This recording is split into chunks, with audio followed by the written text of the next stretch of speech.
2024, but Nigeria is still in darkness as Nigeria's electricity grid collapses.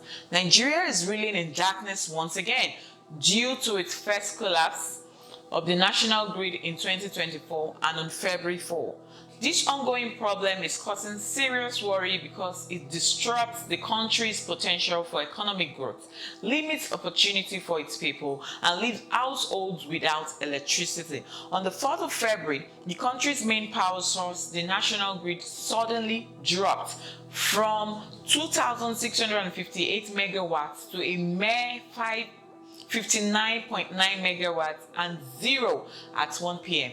This drastic decline left many areas, including Kaduna, Sokoto, Zamfara, Kebbi, and the nation's capital, Abuja, in darkness without electricity. A week after, the situation hasn't improved.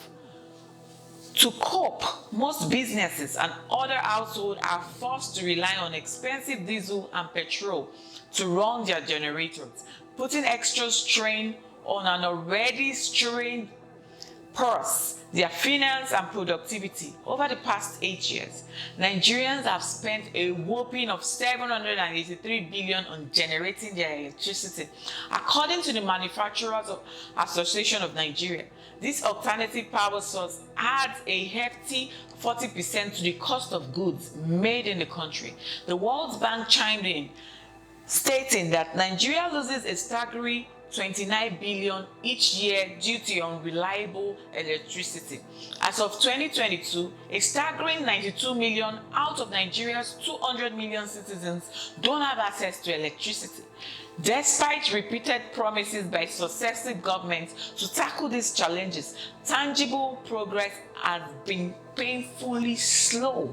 Nigeria has had too many grid crashes to count. Under the erstwhile Muhammadu Buhari administration, the grid collapsed 99 times, despite tranches of financial interventions from the federal government. In September 2023, the TCN reported a total of 46 grid collapse in the country between 2017 and 2022. In 2017 and 2018, there were 15 and 19 grid collapse respectively. There were 9 grid collapses in 2019 and 4 in 2020, and in 2021. In 2022, there were 4 grid collapses. After the nation celebrated a reprieve of 400 days of stability on the grid, it suffered about 3 incidents in quick successions. According to Adelabu, the grid collapse is partly due to gas shortages, which Nigeria faces around this time every year.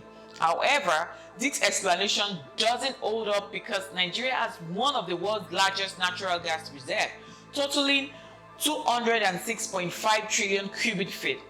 Nigeria owns 33% of Africa's total gas reserve.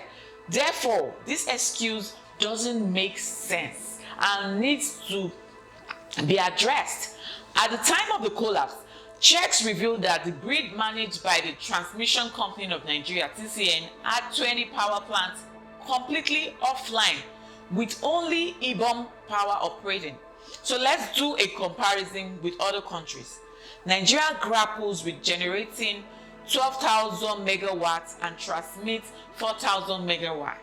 400 megawatts, its counterpart, South Africa and Egypt, are on 58,095 megawatts, 59,063 megawatts, respectively.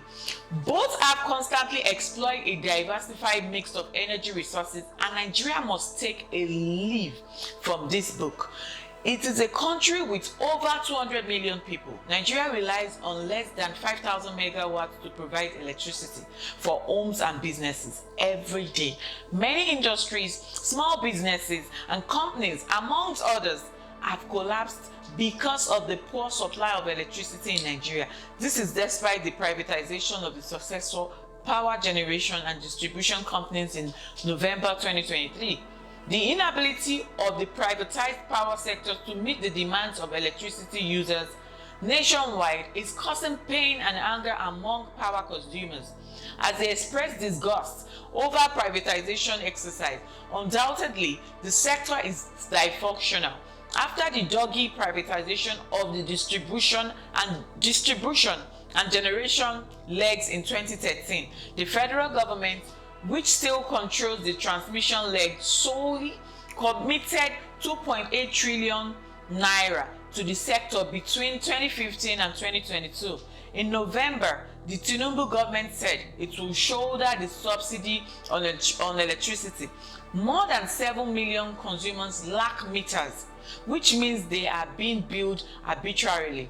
But Nigerians deserve better. To unleash the potential of the economy, to redeem the sector, Tinubu and Adelabu should unveil a comprehensive roadmap, including a review of the previous privatization. The state government should move swiftly to take advantage of the amended Electricity Act 2024, recently signed into law by Tinubu to provide power in their domains.